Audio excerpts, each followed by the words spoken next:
I can't sleep because it is currently 4 minutes past 4 in the morning. I woke up full of all this kind of nervous energy, and I decided to talk about something that I've wanted to talk about for a very long time. I want to do a really detailed account of what a day looked like in late stage alcoholism for me. Brothers, sisters, comrades and friends, welcome to Bad Country.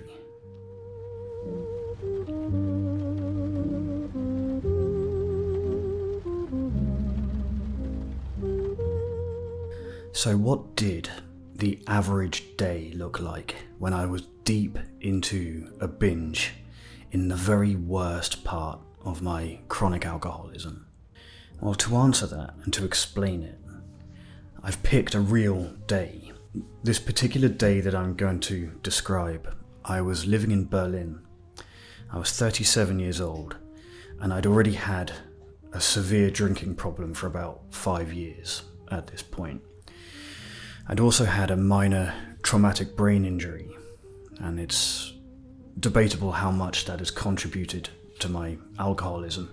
In my opinion, it accelerated my problem and also contributed to much more severe withdrawal symptoms and delirium tremens. I've now been sober, coming on for 2 years, completely sober. I've been struggling with sobriety for about 5. The last 2 years I've been completely sober, and 2 years is enough time to make you start to forget how bad it really was. And that's why on nights like tonight, where I'm feeling slightly depressive and unsettled, and there's a 24-hour shop across the road from me, which is always a temptation, it's good to spend some time doing this, talking about how awful it was, because it nearly killed me, and I need to be reminded every now and then. So, let's get started. I've picked an arbitrary 24-hour period from 6 a.m. to 6 a.m. And it could be any day of the week, because this deep into a binge, all the days look the same. They all meld into one. You can't distinguish one day from another. Every day is the weekend. Every day is a Sunday, when you have given up all of your responsibilities, and your only ambition is to drink yourself to death as quickly as possible. That's the level of drinking that we're going to discuss. I would wake up at 6 a.m. and not because I was disciplined, obviously, and not even because I wanted to get up early, but because withdrawal had already started. So the desire for alcohol, my body's need for alcohol, would wake me up at 6 o'clock in the morning, and I'd wake up with an urge to drink straight away. That's how I would start my day, is needing to drink.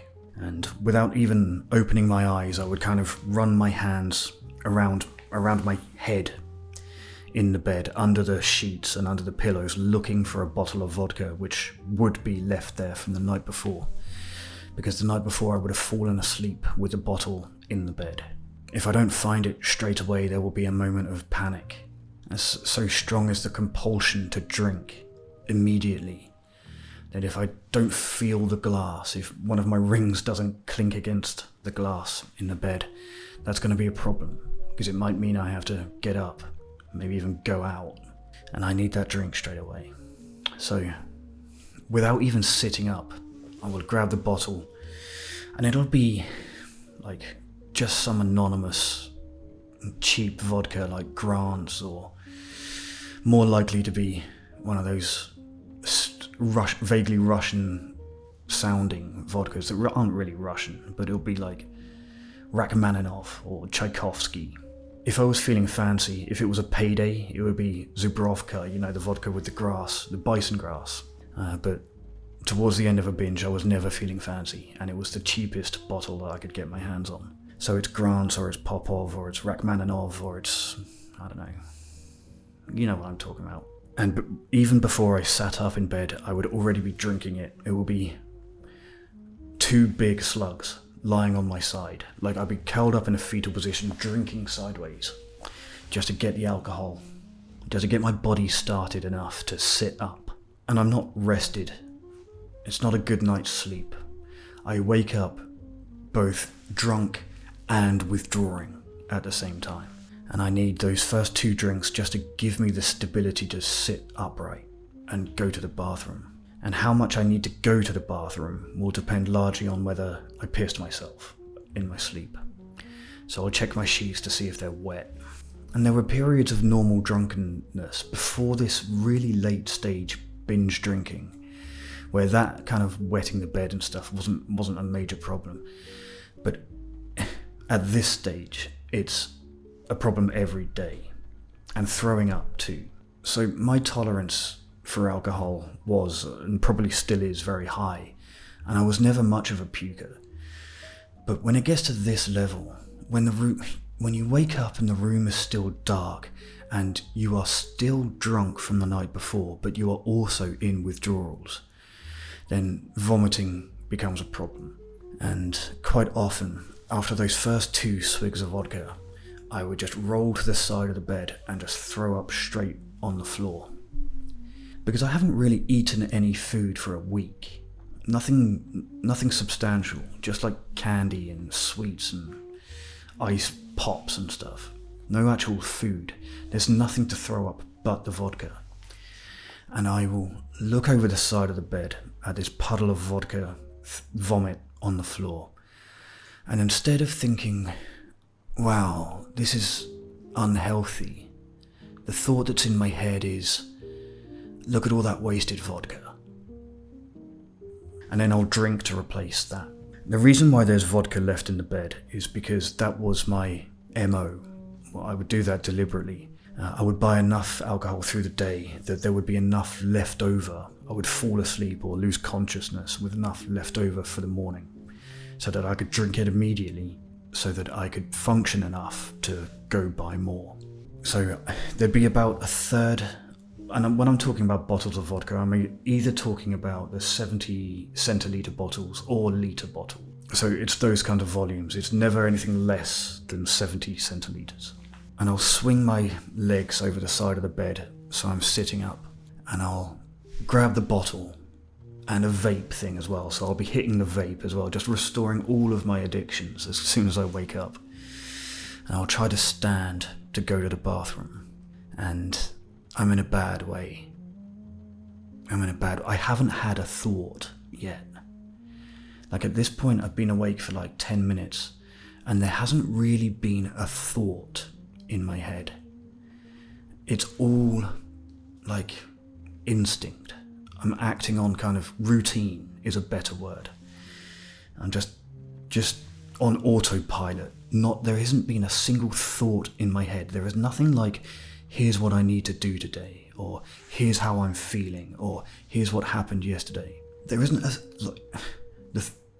there's nothing in my brain, and I'm disgusting as well. Like, I'm just so gross. Because I'm already in withdrawal, there is a constant layer of sweat, of like beads of sweat, especially on my face. And one of the first things that I'll do after I've had the first couple of drinks and maybe thrown up on the floor is I'll wobble off to the bathroom to kind of put some cold water on my face and have a pee, maybe, if I need one. And I'm so unsteady. Like, when I'm walking to the bathroom, I'll have the bottle in one hand, because that's the most important thing to me. That is precious to me. It's like, that's the reason why I was bitter when I threw up on the floor. It's because the vodka that I threw up is precious. So I've got that in my hand, and then the rest, with my other hand, I'm steadying myself on the bookcases and against the walls just to guide me to the toilet. And I'll kind of pee if I have to. But then I'll look at myself in the mirror to kind of take stock of the progress of the binge. And I'll look in the mirror, and my eyes will be not bloodshot, but like glowing red. Like I'm wearing red eyeliner, and they sting. and my pupils are weird. Like one is bigger than the other because of like the head injury that I have. But when I'm drinking, it's worse. It's called anisocoria. It's when your pupil is different size. So normally, if you look at me right now, you wouldn't really notice a difference. But when I've been drinking, one is like a pinprick and the other is like a coin. And that's not a good sign, is it? My hair will be greasy, my beard will be completely all over the place, and I'll be swaying while I try to look myself in the eye in the mirror. And my skin will be pale, and even when I put cold water on my face to try to refresh myself slightly, I'll just sweat it right off again. Like this kind of this layer of like alcoholism sweat never goes away. You can't wipe it away, it just reappears. And I stink because I haven't had a shower. This binge that I'm describing is probably at least 2 weeks long. So let's assume that I'm 14 days into this binge. And I haven't had a shower this whole time. And it's just poison leaving my body. All of the toxins just seeping out through my pores for 2 weeks, just sweating off old sweat. I am a mess, and I know it. And part of the reason why I haven't had a shower is one, because your hygiene just doesn't matter when you're drinking as obliteratively as that. You just don't care. You don't care about anything. But also, I'm just not steady enough to stand up in a shower. I'm just not. Like, the thought of being in a shower and closing my eyes while I'm in that condition actually makes me anxious even now. I can imagine myself slipping and falling, and that would be the end of me. And that's a really pathetic way to go.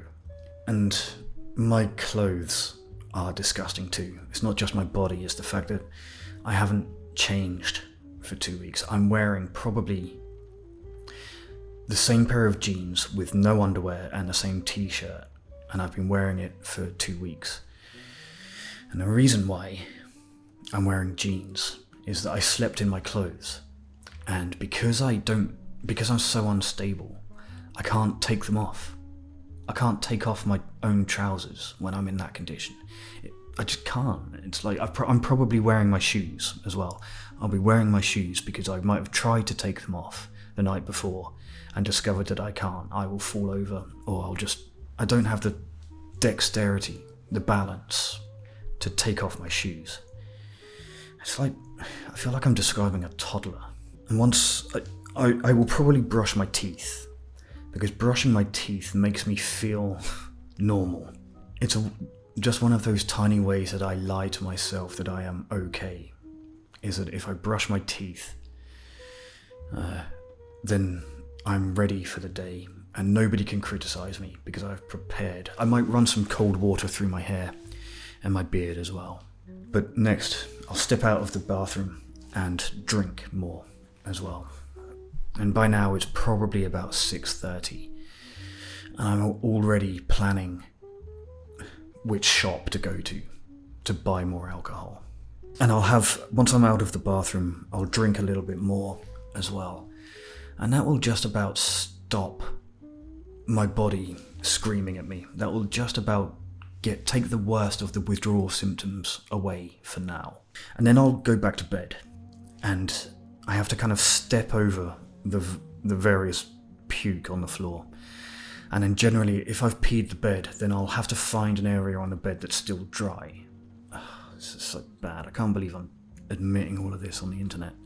So generally, like, I'll be pressed up against the wall, lying on my side, taking up as little room as I possibly can, with the bottle still in bed.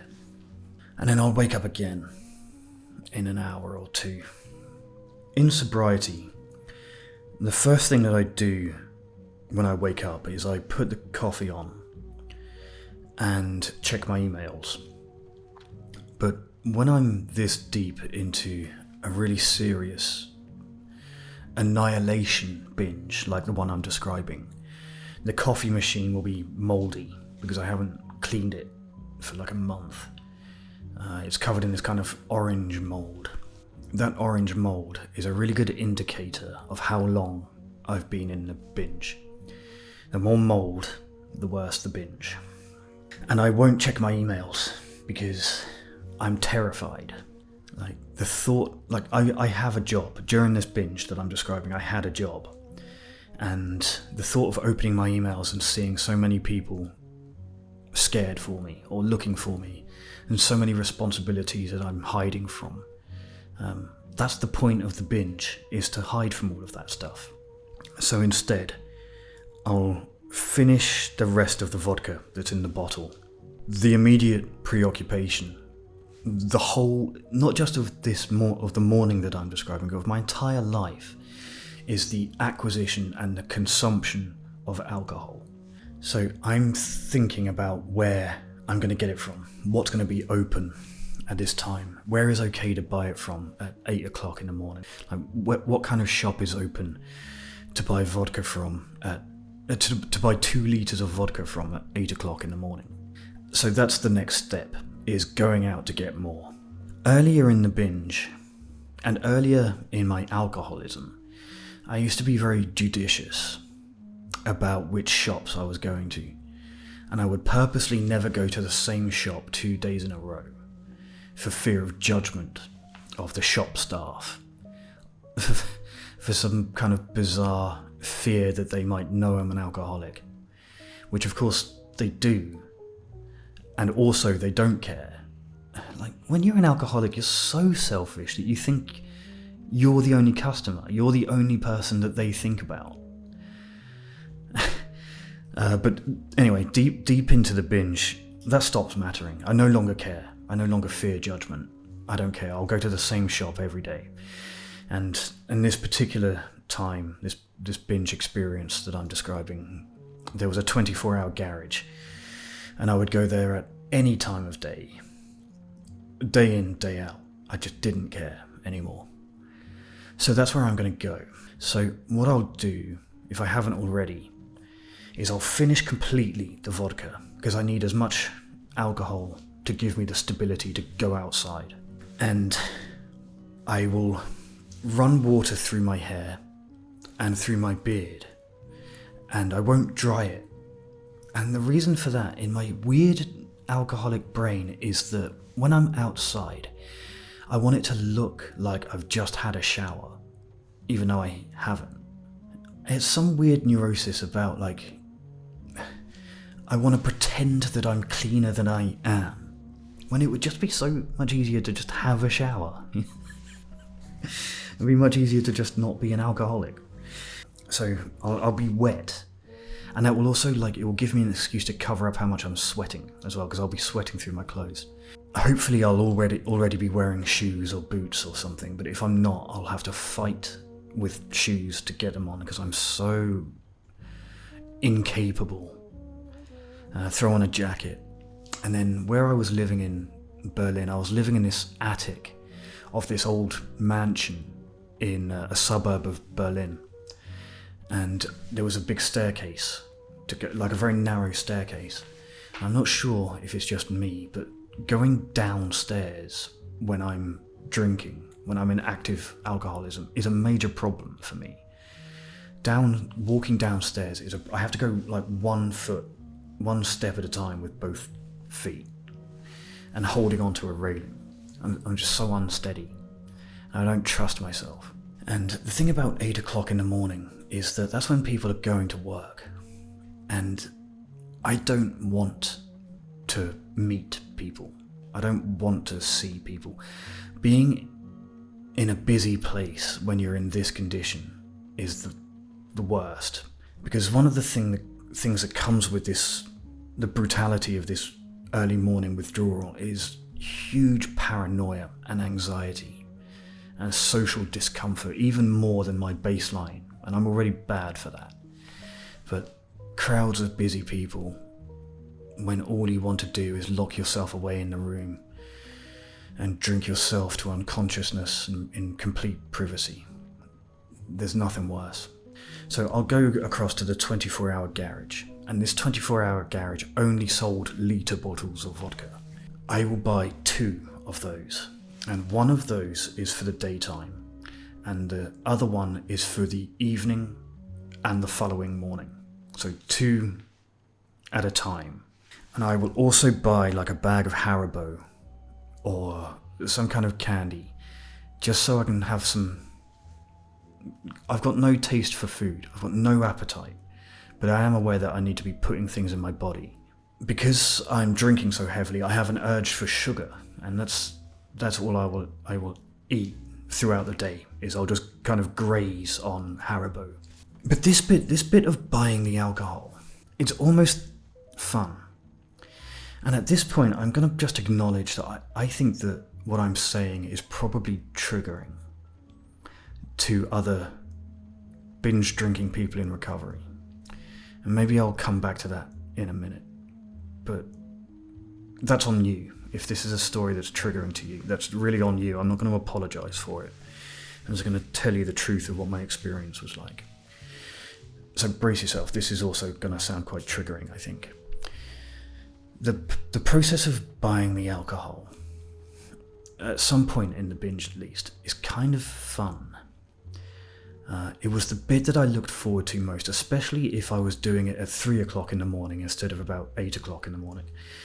Walking the streets when they were empty at night and getting absolutely blasted was a real kind of secret thrill of mine when I was drinking.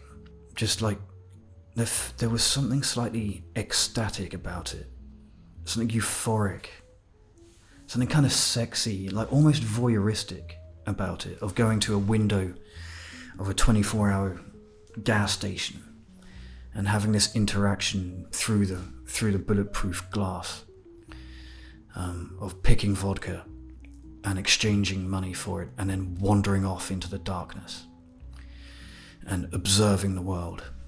There was a kind of sexy voyeurism about it, of feeling like an outsider observing the world at night. And then the process of walking from the gas station back to the apartment and drinking heavily on the way so that I would be drunk by the time I got home. But that's not what was going on this day. This day, I am buying 2 litres of vodka in rush hour traffic at going to work time, and the feeling of shame that comes with that when you're stood at the queue in the gas station in clothes that you've been wearing for 2 weeks, and you're swaying heavily, and you feel like everybody knows, and you feel like they can smell it, and they're all judging you, and everybody else is wearing a suit and tie and going about their lives, and they're driving. Whereas if you got in a car, it would literally be a crime. They're just going about their days. And you stand there and you're full of resentment for everybody around you. Why can't I be like that? Why am I like this? Why am I not like them? There is an incredible sense of shame about buying that level of booze at 8 o'clock in the morning when everybody else is going to work. And yet, I did it anyway. I just swallowed the shame because I didn't care. So I'd step outside the gas station or the shop. In Germany, there's a thing called a Spati, which is like a 24-hour alcohol shop, basically. It would be one of those sometimes. And I would try to find somewhere discreet, like away from the road. It didn't really matter because I didn't really care. But the first thing I would do, because the journey to the shop has it's been about 15 minutes since I've had an alcoholic drink. So naturally, the first thing that I need to do now that I have it is drink it. So I crack the bottle open. Like I would hide it behind my jacket. Like I would stand away from the road. And if there was a road with traffic on it, I would drink it behind my jacket as if no one's going to notice. And I would drink a big one so that I could walk home. And then I would wander home, kind of staring at my feet, avoiding eye contact with anybody. God forbid I see anybody that I know. Or I bump into my landlord. In this house that I was in Berlin, the landlords lived downstairs, and if I'd have known that when I'd signed the contract, I wouldn't have moved in, because it's a horrible situation. Don't live with your landlords. I can feel it now, the anxiety in me now, walking back towards that house, and the fear of bumping into my landlord. I hadn't done anything wrong. Like, I was paying the rent and I wasn't a terrible tenant. Actually, I was, but I kept getting the police called and ambulances and stuff. People doing welfare checks on me. It must have been a drain on them, on the landlords, but the thought of bumping into them in that condition, even now, makes my heart race a little bit. And I'll wobble back up the stairs and back up into my den. And from this point on, everything becomes interchangeable. There's no set order of events of what happens next.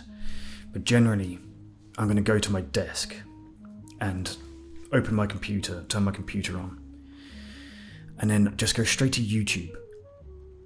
And what I'm going to be doing is I'm going to be looking for videos that make me sad or make me emotional in some way. I used to do this all the time. This is how I kind of started my day in a binge, is wanting to feel an emotion. So I would plonk the vodka. I'd put one in the kitchen and I'd bring the other one. And by the way, this whole time I'm never ever drinking from a glass. This is entirely from the bottle. And I'll sit there with the bottle open and I'll vape. And I'll bring up videos of dogs being reunited with their owners after a long period of time. And I will cry my eyes out. I'll drink, and for an hour or so, I will just watch things deliberately to make me cry. And after that hour or so, I will have got to a kind of plateau of drunkenness where I've drunk enough that I feel kind of normal, but I haven't yet drunk so much that I'm really drunk again, even though I am. This is 10 o'clock in the morning and I've already drunk more than most people drink in a week. And I've had a good cry. And so my day has started well. And now I kind of feel a sense of equilibrium. I'm steady on my feet again. I feel kind of normal. Just there's a brief window where where everything kind of balances out, where everything kind of jams together. You know, when Mr. Burns goes to the doctor and they discover he's got so many diseases that they all just kind of cancel each other out. That's my drinking. I've somehow found that perfect balance where it's kind of balancing it. The levels are normalized. This window, it doesn't last very long, but this is the time when I'm going to convince myself that this is the day that I turn it all around. So for half an hour, I might actually be productive. It's pretty rare, but I might change my clothes, but I will feel kind of positive for a moment. Okay, this is the last day that I'm going to be drinking. I'm feeling good right now. I'll just finish the last of the alcohol that I have, and then we'll get this sorted out. This is where it ends. I can do this.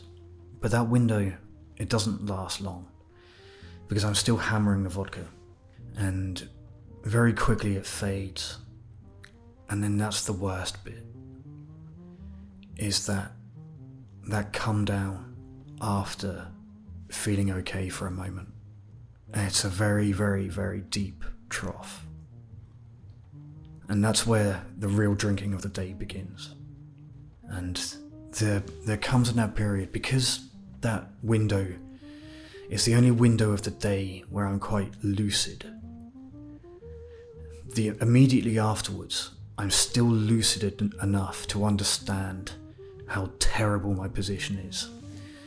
And for half an hour I'll feel okay, but then immediately after that I'll remember that I have probably lost my job, that my family are probably terrified, that my girlfriend is probably leaving me, in the process of leaving me, that I have no job to go to, which means that I have no way to pay the rent at the end of the month, that my life is a mess, that I've fucked everything up, I've let everyone down, and the only cure for me that I know is not to address any of those problems, is to address the symptom by drinking. You see, I'm not I'm not looking for a cure. I'm not looking for a solution to my problems. I'm looking for an anesthetic so that I don't feel the problems. And I'll drink a lot, very quickly, really quickly. I'll drink a big slug of vodka to kind of to anesthetize that sudden drop into depression. And then I'll black out for a while, probably.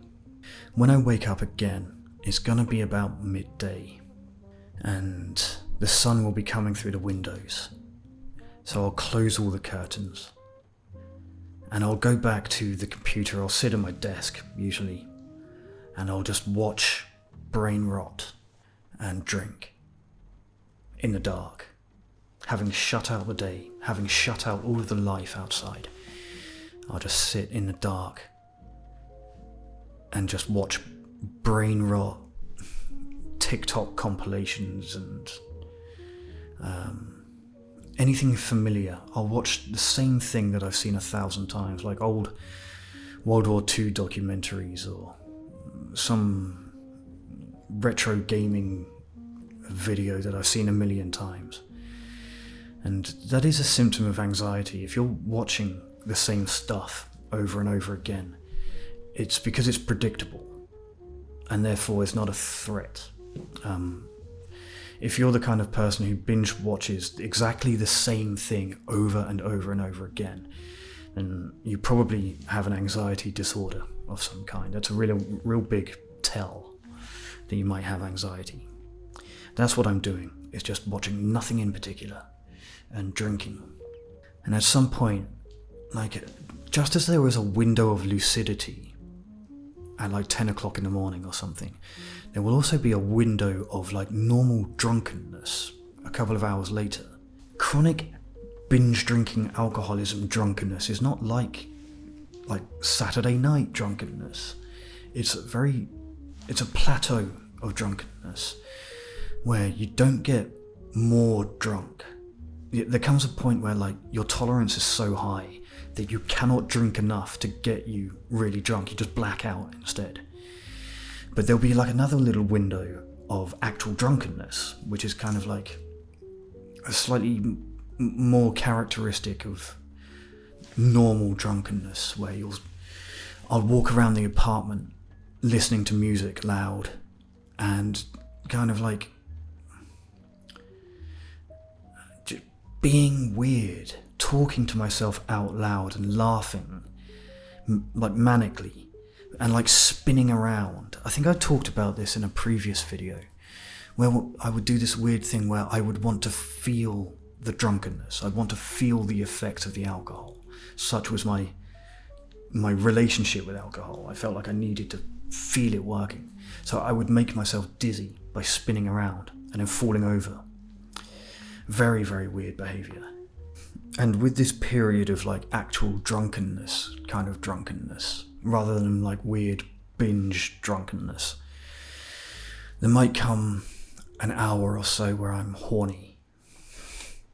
I'm sorry, Mum, if you're watching this, but I've got to talk about this stuff. I have an obligation to be honest. And I will watch porn or something. Or worse, I will try to get laid with either people that I've previously hooked up with, or I'll be on before I met my girl. The binge I'm describing is before I met my girlfriend. I'll be on hookup apps, just trying to find anyone who's walking distance from me. But who would want to fuck that? What a state. But the truth is, by that stage I am too out of it to do anything anyway. I can't, if I'm watching porn, I probably can't, I can't finish. And that's depressing too. And that's a really pathetic thing to imagine. I hate thinking of myself like that. Of kind of just sat in an office chair with a half-empty bottle of vodka, barely able to focus on the obscenity that I'm watching with my jeans open and not really able to do anything about it. And if I pray to God that I haven't messaged someone that I actually know, and then that is low. That's a low point. Yeah. But that will pass. Like, that horniness will just get drunk. I'll drink that away, just like I drank away everything else. Like I drank away the emotions earlier in the day. I'll drink away the horniness and nothing will happen. But that might go on for a long time. Like, I might try to do that for a while, because it gives my day some direction, if nothing else. Like, sex is a good motivator. And without it, like without the horniness, I don't think there would be anything in my day. I doubt I would leave the bed. Because otherwise this would be a very boring video. There is a version of this day in the life of a chronic alcoholic in which I just don't get out of bed at all. I just lie in the bed with the vodka and don't even move, just sleep through the entire day. That is a valid version of this video, but not a very interesting one. Okay, so I'll go to bed. I'll go back to bed for a while. Probably black out, sleep, lose consciousness, in and out for the rest of the day, because I've now drunk quite a lot. And then perhaps about 6 p.m. will come around and I'll wake up, and now I am shaking. There's a thing about withdrawal that most people don't know, and it's that if you are drinking at the kind of levels that I'm describing, which is like at least 70 centilitres of vodka or more per day, if you're drinking that amount day in, day out, and then one day you drink slightly less than that amount, you can still get severe withdrawal symptoms, even though you're drinking enough to get the average person absolutely blitzed. And despite the level of alcohol you're putting in your body, you can still have withdrawal symptoms. And that's going to be happening to me at about 6 p.m.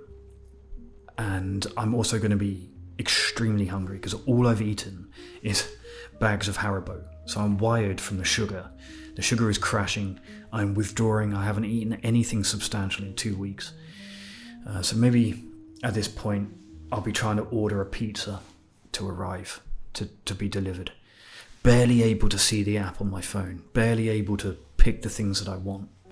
It's going to be a surprise when it arrives because I'm just kind of like thumbing drunkenly at my phone. And I'll probably fall asleep again, black out again, and not hear it when it arrives. This happened a lot, where I would order food and then black out, and then they just can't get hold of me anymore because I'm literally unconscious. So the food is taken away, and then maybe when I wake up again, I forget that I ordered it. And that cycle of no nutrition continues. Let's say that I have eaten something. Let's say a pizza does arrive and I eat it. I might have another window of feeling kind of okay again. And I might go out. I might decide like an evening walk with a bottle of vodka might be what I need. And I've done this a couple of times where I would leave the apartment, I'd put on a jacket, I'd put on like a shoulder bag with the vodka in it, and then I don't remember any of it. I would wake up in hospital the next day. Somehow, like, I would go out, drink, black out, and then some member of the public, some good Samaritan, wouldn't be able to wake me up, and an ambulance would be called. So that's one version of how this day ends. But more often, I would walk around the streets, only for like an hour or so, trying to recapture that feeling of like being on the outside of society, of kind of observing, of wanting to be on the outside of large groups, simultaneously a part of the society and also external to it. I'm not sure why I was always pursuing that feeling, but I was. It's a feeling of wanting to be isolated, of wanting to be lonely. That's what I was chasing. Back home in the apartment, that's really the end of the day. Okay, so now, once I'm back, I'm just going to retreat straight to the bed. So I'm going to bring everything that I need to the bed, and it's going to be like my laptop.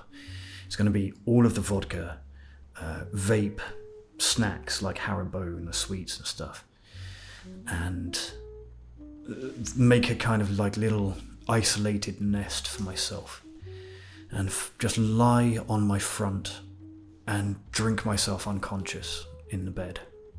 And by then I'm so drunk that I don't care that the mattress is wet from the night before. I don't really care about anything.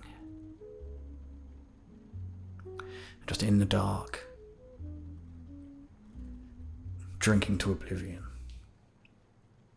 And throughout the night, alcohol sleep is not restful sleep, so I'll wake up, and every now and then wake up, have a swig, go back to sleep.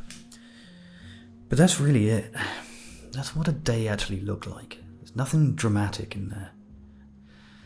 Nothing particularly unexpected. But towards the end of a binge that long, there is nothing unexpected. Every day is the same. Getting out of bed is a successful day in a binge that severe. Because the ultimate goal of a binge that severe is to not ever come out of it. That's the purpose. Is to stay in it until it kills you. And that's what I was trying to do anyway. And then I'll go back to sleep. Except it's not sleep, there are no dreams. It's just like a gap until the withdrawal wakes me up again at 6 o'clock the following morning. No rest. And I'll wake up the following morning with my heart pounding again, sweating bullets, and do it all again. Okay, so I'm sorry if that was triggering. I'm not going to apologise for that, because you're in control of your triggers. And if a story that grim makes you want to drink, you should assess why that is.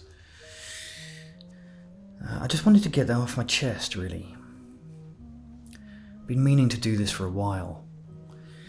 And what better time than 4 o'clock on a Sunday morning? So, as always, thank you for watching, and good luck out there.